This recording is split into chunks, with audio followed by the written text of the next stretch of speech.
Minsan sa pag-iwas natin sa buhay na hindi natin gusto ang takbo, gumagawa tayo ng sariling mundo kung saan pakiramdam natin ay malaya tayo.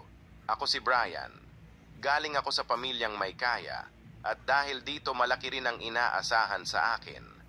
Gusto nilang kunin ko ang kursong hindi ko naman mahal. Interior decoration ang hilig ko pero abogasya ang nais nila. Mahigpit si Daddy at bihira akong makapagsabi ng tunay kong kagustuhan. Si Mommy naman ay mas tahimik at laging sumasang-ayon sa kanya. Sa bahay, si Boyet ang naging pinakamalapit kong kaibigan.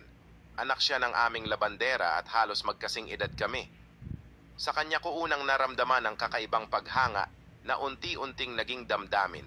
Siya ang nakakaalam ng lahat tungkol sa akin, kahinaan, problema at mga pangarap. Dahil sa pagkakalapit namin, naging espesyal ang ugnayan namin. Isang gabing wala sila Daddy, umabot kami sa puntong naging mas malalim pa ang aming relasyon. Hindi ko makakalimutan ang paraan ng pagtanggap niya sa mga damdaming hindi ko maipaliwanag noon. Ramdam ko ang kabog ng dibdib niya, pati ang kaba ko. Pareho naming pinapakinggan ang mga sandaling iyon, puno ng paglalapit ng loob at tiwala. Hinawakan niya ang kamay ko. Dinala ito sa kanyang mukha at doon nagsimula ang unang beses na naglapit ang aming mga labi. Hindi na namin kailangan ng salita, pareho naming alam ang nararamdaman. Kasunod noon ay ang marahang paghagod niya sa likod ko at ang pagyakap ko sa kanya. Ramdam ko ang init ng kanyang balikat habang nakapikit siya at ninanamnam ang mga yakap namin. Ibinaba ko ang mukha ko sa kanyang dibdib. Dinama ang bawat hininga niya at ang mga munting unggol na hindi niya mapigilan.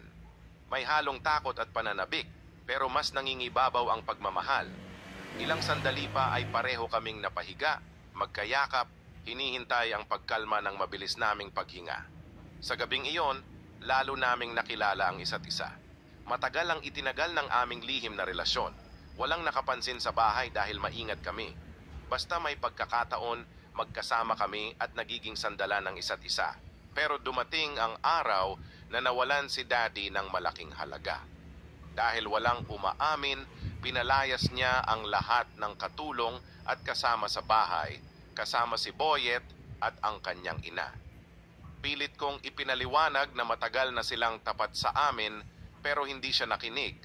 Doon ako gumuho, nawalan ako ng gana sa lahat. Sa gabi, sumusuot ako bilang babae at lumalabas kung saan hindi ako kilala.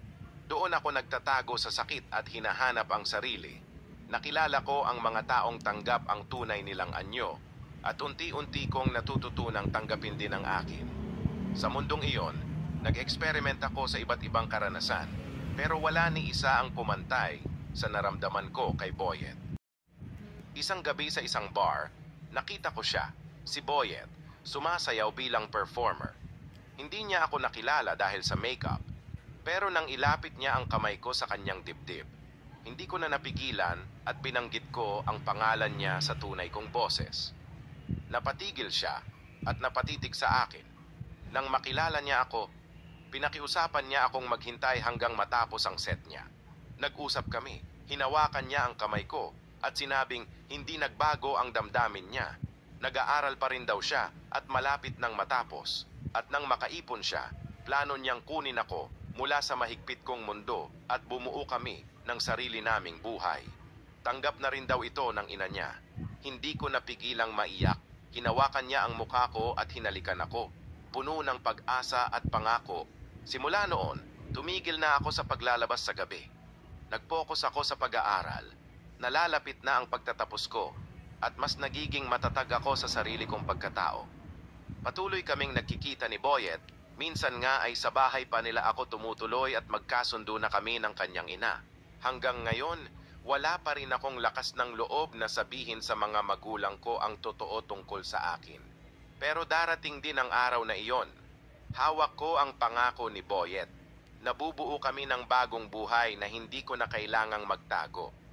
Isang buhay kung saan malaya akong magmahal at maging ako.